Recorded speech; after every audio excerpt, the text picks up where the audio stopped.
एक ज़लज़ला आया था, एक तूफान, एक भूकंप जिसने पूरी पूरी रियासत को तहस नहस हिला कर रख दिया था। फिर चारों तरफ जैसे मौत के बादल मंडलाने लगे।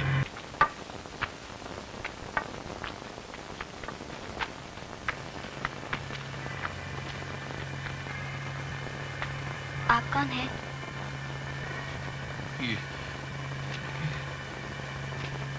ओह, संग्रामगढ़ वाले बाबा। पापा आपका इंतजार कर रहे हैं, आप बैठिए। अरे सोनिया, जरा मेरा कोट तो लाना। अभी लाए।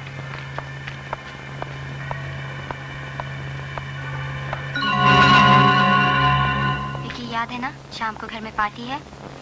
अरे हाँ, अच्छा हो तुमने याद दिला दिया, मैं तो भूल ही गया था। जल्दी आ जाना। Okay, bye. बाय। बिटिया, क्या बात है बाबा? बिटिया, ये कौन है? ये मेरे पति हैं बाबा। ये मैंने इनको कहीं देखा है। आप क्या कह रहे हैं? ये कभी संग्रामगढ़? नहीं बाबा, ये तो पिछले महीने अमेरिका से आए हैं। कैसे? बाबा, हाँ? पानी। हाँ? आप क्यों घबरा रहे? पानी पीजिए। हाँ? पीजिए ना। हाँ? लो। शंभू काका, आप बाबा को चाय और नाश्ता दीजिए। अच्छा बेटिया। अब आप आराम कीजिए। पापा और अजीत भैया अभी आ रहे हैं, मैं अभी आती हूँ, ठीक है?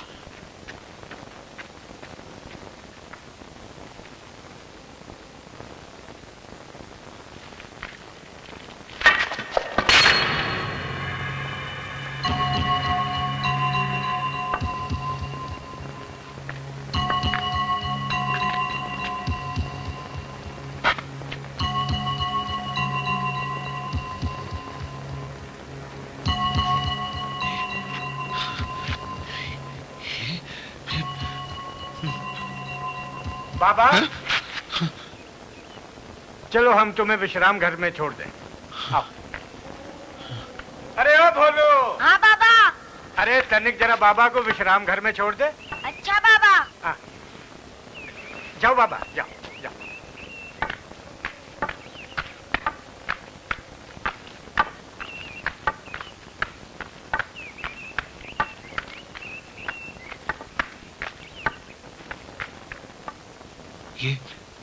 ये मैं ले लूं?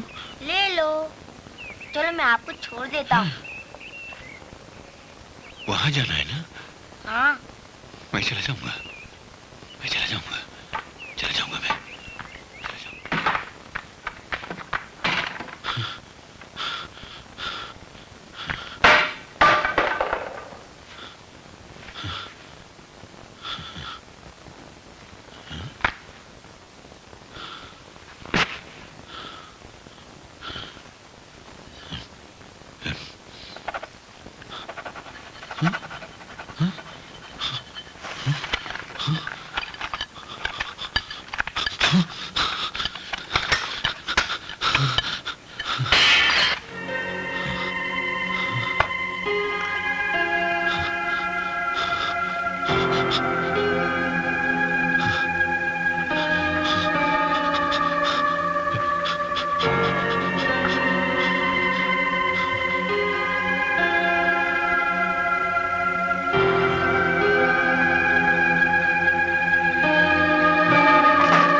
बाबा आ गए।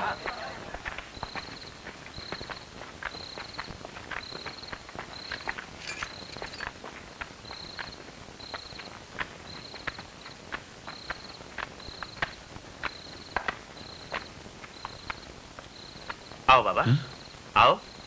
नहीं, मैं यहाँ ठीक ठीक। बाबा, आपसे संग्रामगढ़ के बारे में लोग सुनना चाहते हैं।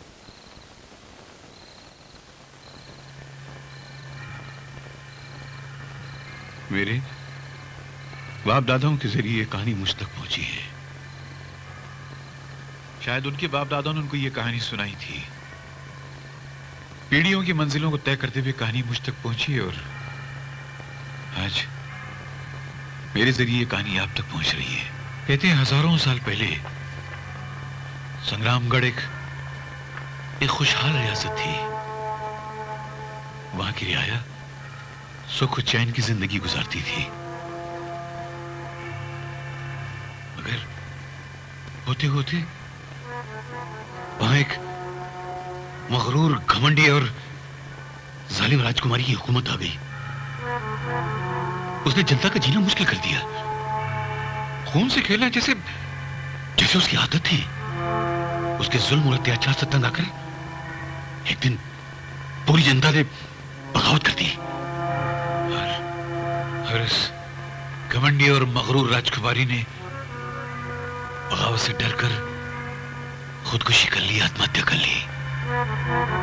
और उसी आत्महत्या के बाद संग्रामगढ़ की बर्बादी की कहानी शुरू होती है। असल में एक जलजला आया था, एक तूफान, एक भूकंप जिसने पूरी रियासत को तहस नहस हिला कर रख दिया था। फिर चारों तरफ जैसे मौत के बादल मंडलाने लगे। वहां खेती बाड़ी के अलावा कुछ नहीं होता। लोग पेट पालने के लिए सिर्फ खेती बाड़ी का काम करते हैं, मगर किसान जब अपना खून जलाकर, पसीना बहाकर फसल उगाता है तो सिर्फ उतना ही पाता है कि वो 2 वक्त की रोटी खा सकता हो। बाकी सारे अनाज में खुद ब खुद आग लग जाती है। सारा अनाज खुद ब खुद जल जाता है। मुझसे उन लोगों की जब हालत नहीं देखी गई तो एक दिन मैं हिम्मत करके उन खंडरों में गया। मैं चीख कर, चिल्ला कर एक पत्थर से पूछा,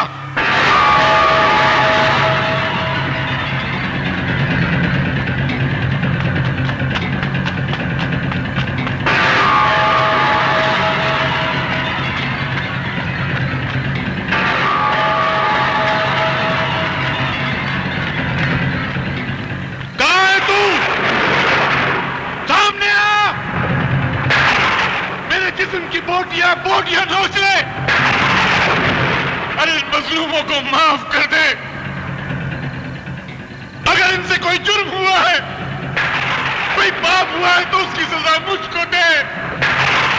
मैं मरने को तैयार हूं। मेरा सूर्यवंशी ले आओ, मेरा सूर्यवंशी ले आओ, मेरा सूर्यवंशी ले आओ, सूर्यवंशी ले आओ, सूर्यवंशी ले आओ। जा जा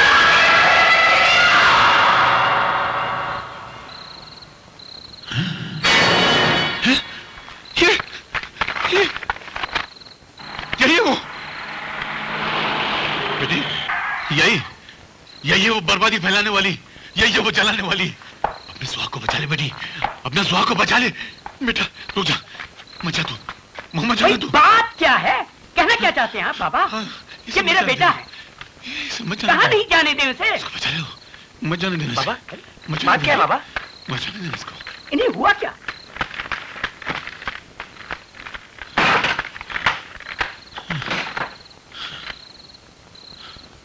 यही वो आंख है, यही वो मनहूस आंख है जो मुद्दतों से बर्बादी का तूफान फैलाए हुए है।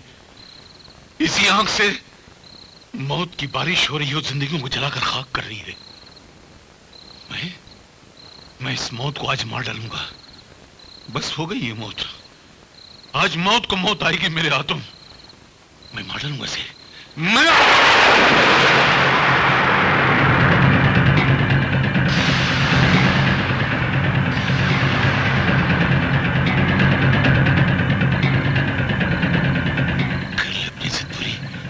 मगर मैं इस साग को बुझाकर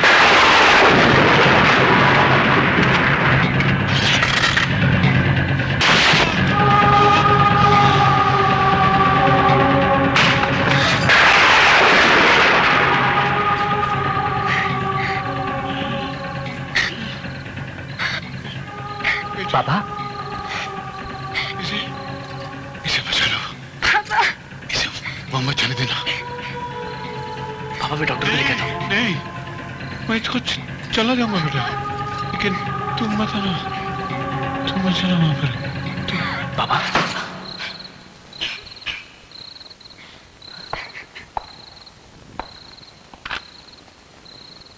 अरे